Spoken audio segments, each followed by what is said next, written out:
Hello ladies and gentlemen and welcome to Law or Flaw. Today we'll be talking about the Indian Penal Code versus Bhartiya Nyaya Sanhita. So I've been reading about the Indian laws. Yes, instead of Netflix, I read the Indian Penal Code 1860. That's right. The same law that the British gave us because nothing says independence like using our colonizers' homework for 160 years. Now we have the Bhartiya Nyaya Sanhita 2023. Out with IPC, in with BNS.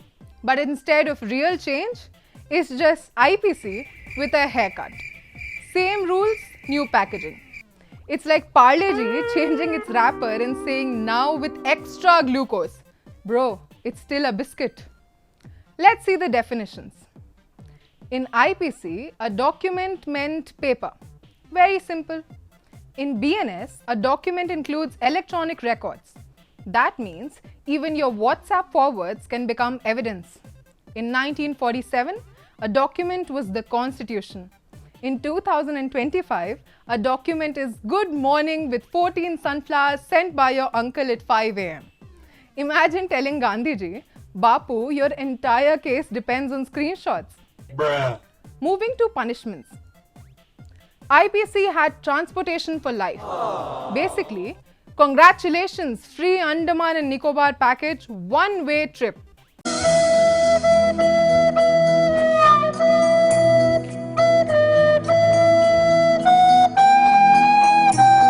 BNS changed it to imprisonment for life. Now, you don't get the sea breeze, just Tihar jail ki chai. Progress, my friends, progress. Now we have the big one, sedition. IPC is section 124A. If you criticize the government, you were jailed. Kanhaiya Kumar was charged with sedition just for shouting slogans. BNS removed sedition. Freedom, right? No. They replaced it with section 152, acts endangering sovereignty, integrity and unity. So in 1860, British Sarkar ki hai sent you to jail.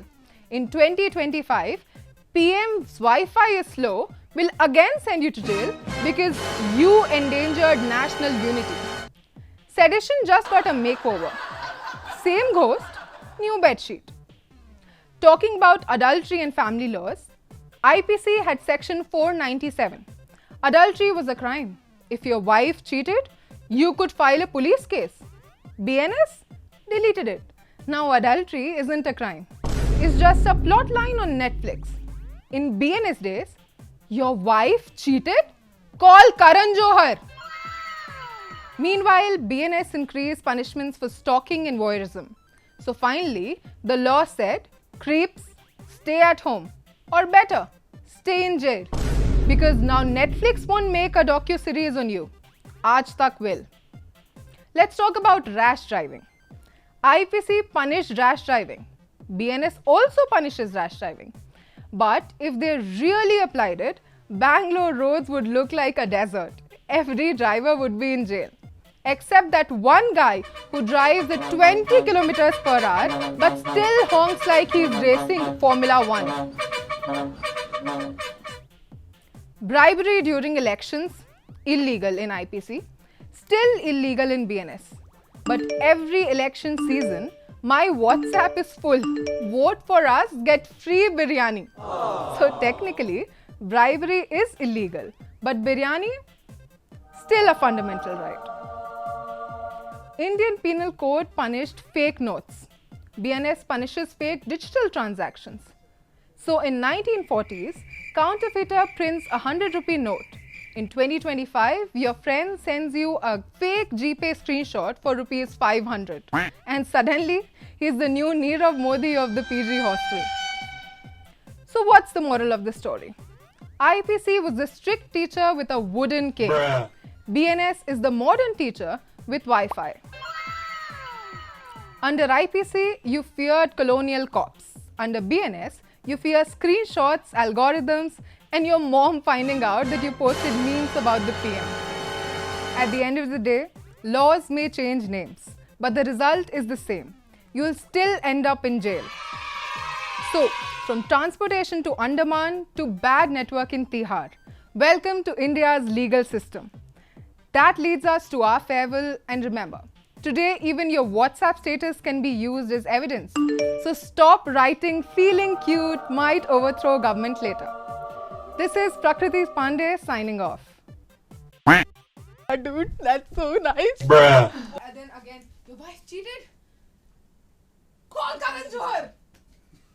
Recording.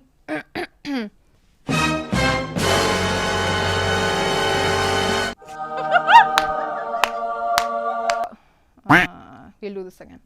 With the cheating thing, okay? Like, Yeah. No, no. Let's do it. Recording. Okay, I'll start. Yes. Set. No, no. Good. You. We still have. No, hair at the. Dude, my script has it.